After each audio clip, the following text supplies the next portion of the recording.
The comedian's monologue lurched from Trump jokes to date rape jokes without a single one landing.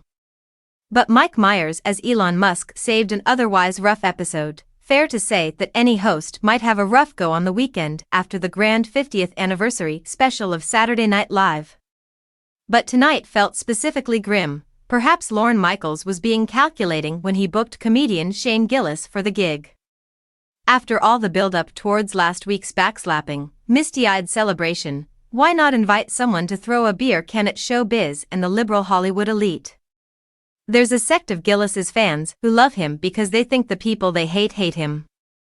He dunked on the woke set after being fired from SNL in 2019, only to be brought in as host 5 years later, which was an interesting enough source of tension on his first go-around, but Gillis needed to up the ante on this return. His humor can't just be in opposition to the idea of a reflexive response, saying, "Look, I get it, you guys are pretty liberal here," as he did tonight when a joke didn't land, is like blaming the ref when you miss your own shot. Sometimes boundary pushing is just code for bad material. Gillis's monologue had the potential to surprise.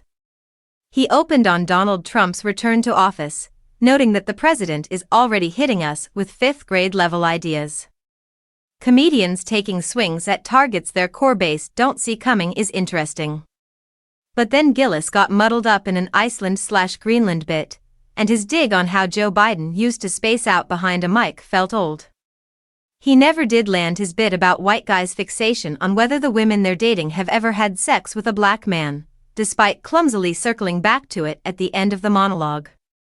When he described a noxious exchange with a woman who responded "ew," no when he asked if she'd been with a black man, even the band looked weary, Gillis went on to describe his love of Ken Burns, painting a depressing picture of him drinking alone on his couch while never making it past a first episode, and using the historian to put women he was sick of listening to sleep.